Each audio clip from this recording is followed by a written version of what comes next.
ಓಂ ಮೃತ್ಯುಂಜಯಾಯ ನಮಃ. ನಿತ್ಯಭಕ್ತಿ ಕಾರ್ಯಕ್ರಮಕ್ಕೆ ಸುಸ್ವಾಗತವನ್ನು ಕೋರುತ್ತಾ, ಜಾತಸ್ಯ ಮರಣಂ ಧ್ರುವಂ, ಹುಟ್ಟಿದವರೆಲ್ಲ ಸಾಯಲೇಬೇಕು. ಆದರೆ ಆ ಸಾವು ಅಂತಕ್ಕಂಥದ್ದಕ್ಕೆ ನಾವು ಯಾಕೆ ಭಯ ಪಡ್ತೀವಿ ಅಂದರೆ, ನಮ್ಮ ಜವಾಬ್ದಾರಿಗಳಿರುತ್ತೆ, ಹಾಗೆ ನಮ್ಮ ಕೆಲಸ ಕಾರ್ಯಗಳಿರುತ್ತೆ, ಏನೋ ಒಂದು ಜವಾಬ್ದಾರಿ ಅದು ಮುಗಿಸ್ಕೊಂಡು ಹೋಗಲೇಬೇಕು. ನಮಗೆಲ್ರಿಗೂ ಗೊತ್ತು, ನಾವು ಬಾಲ್ಯಾವಸ್ಥೆ, ಯೌವನಾವಸ್ಥೆ, ಪ್ರೌಢಾವಸ್ಥೆ, ವೃದ್ಧಾವಸ್ಥೆ, ಈ ಅವಸ್ಥೆಗಳನ್ನು ಕಳ್ಕೊಳ್ಳೇಬೇಕು. ಈ ಅವಸ್ಥೆಗಳನ್ನು ಯಾರೂ ತಪ್ಪಿಸೋಕ್ಕೆ ಸಾಧ್ಯ ಇಲ್ಲ. ಅದು ಎಂಥವರನ್ನ ಆಗಲಿ, ಬಾಲ್ಯಾವಸ್ಥೆ, ಯೌವನಾವಸ್ಥೆ, ಪ್ರೌಢಾವಸ್ಥೆ, ವೃದ್ಧಾವಸ್ಥೆಗೆ ಮುಗಿಸಿ ನಾವು ಹೊರಡ್ತಾ ಇರಬೇಕು. ಆದರೆ ಈ ಅಪಮೃತ್ಯು ಇದೆ, ಯಾವಾಗ ಬರುತ್ತೋ ಗೊತ್ತಿಲ್ಲ. ಆಕ್ಸಿಡೆಂಟಿಂದ ಬರ್ಬೋದು, ಅನಾರೋಗ್ಯ ಬರ್ಬೋದು, ಹಾರ್ಟ್ ಅಟ್ಯಾಕ್ ಆಗ್ಬೋದು, ಸಡನ್ನಾಗಿ ಯಾವುದೋ ಒಂದು ಕಾಯಿಲೆ ಬಂದು ಅಟ್ಯಾಕ್ ಆಗ್ಬೋದು. ಇದಕ್ಕೆಲ್ಲಕ್ಕೂ ಕೂಡ ಅಪಮೃತ್ಯುವಿನಿಂದ ಪಾರಾಗೋದಕ್ಕೆ ವೈಬ್ರೇಷನ್ಸು, ಆ ಲಹರಿಗಳು ಯಾವುದು ಅಂದರೆ, ನಾವು ಇವತ್ತಿನ ದಿವಸ ಅಪಮೃತ್ಯುವಿನಿಂದ ಪಾರಾಗೋದಕ್ಕೆ ಒಂದು ಬಹುವಿಶೇಷವಾದ ಮಂತ್ರ ಇದೆ. ಅದು ಎಲ್ಲರೂ ಕೂಡ ಹೇಳ್ಕೊಬೋದು.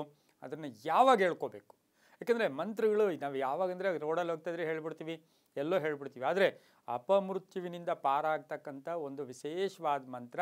ಈ ಮಂತ್ರಕ್ಕೆ ದಕ್ಷ ಪ್ರಜಾಪತಿಯ ಶಾಪದಿಂದ ಪೀಡಿತನಾದಂಥ ಚಂದ್ರನಿಗೆ, ದಕ್ಷ ಪ್ರಜಾಪತಿ ಚಂದ್ರನಿಗೆ ಶಾಪ ಕೊಟ್ಬಿಡ್ತಾನೆ. ಆ ಸಮಯದಲ್ಲಿ ಆತನಿಗೆ ಇದು ಸತೀದೇವಿ, ದಾಕ್ಷಾಣಿಯಾದ ಸತೀದೇವಿಯಿಂದ ಉಪದೇಶಿಸಿದ ಮಂತ್ರ ಇದು. ಈ ಮಂತ್ರ ದಕ್ಷ ಪ್ರಜಾಪತಿಯ ಶಾಪದಿಂದ ಪೀಡಿತನಾದ ಚಂದ್ರನನ್ನು ಮೃತ್ಯುವಿನಿಂದ ಕಾಪಾಡಲು ಪರಶಿವನನ್ನು ಪ್ರಾರ್ಥಿಸುವಂತೆ ದಾಕ್ಷಾಯಣಿಯಾದ ಸತೀದೇವಿಗೆ ಉಪದೇಶಿಸಿದ ಮಂತ್ರ. ಈ ಮಂತ್ರವನ್ನು ಎಲ್ಲರೂ ಹೇಳ್ಕೊಬೋದು. ಈ ಮಂತ್ರವನ್ನು ಯಾವಾಗ ಹೇಳಬೇಕು? ಬ್ರಾಹ್ಮಿ ಮುಹೂರ್ತ, ಅಭಿಜಿನ್ ಮುಹೂರ್ತ ಹಾಗೂ ಗೋಧೋಳಿ ಮುಹೂರ್ತದಲ್ಲಿ ಪೂರ್ವಾಭಿಮುಖವಾಗಿ ಕುಳಿತು ತಣ್ಣೀರು ಸ್ನಾನ ಮಾಡಿ ಹೇಳ್ಕೊಂಬಿಟ್ರೆ, ಸ್ವಲ್ಪ ತಣ್ಣೀರು ಸ್ನಾನ ಮಾಡಬೇಕು. ದೇಹಕ್ಕೆ ತಣ್ಣೀರು ಸ್ನಾನದಿಂದ ಸಾಕಷ್ಟು ಲಹರಿಗಳು ಕೂಡ ಬರುತ್ತೆ. ಅದರಿಂದ ಸಾಕಷ್ಟು ಅಪಮೃತ್ಯುವಿನಿಂದ ಪಾರಾಗ್ತೀವಿ.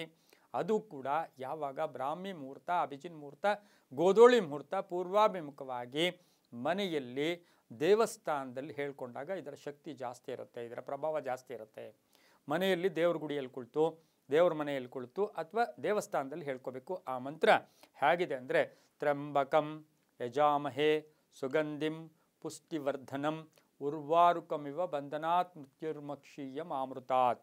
ತ್ರ್ಯಂಬಕಂ ಯಜಾಮಹೇ ಸುಗಂಧಿಂ ಪುಷ್ಟಿವರ್ಧನಂ ಉರ್ವಾರುಕಮಿವ ಬಂಧನಾ ಮೃತ್ಯುರ್ಮಕ್ಷೀಯಂ ಆಮೃತಾತ್. ಇದನ್ನು ಸ್ವಲ್ಪ ಕಷ್ಟ, ನಾವು ಮಂತ್ರಗಳೇ ನಮ್ಗೆ ಬರಲ್ಲ ಹೋಗಪ್ಪ, ಬಿಟ್ಬಿಡ್ತೀವಿ.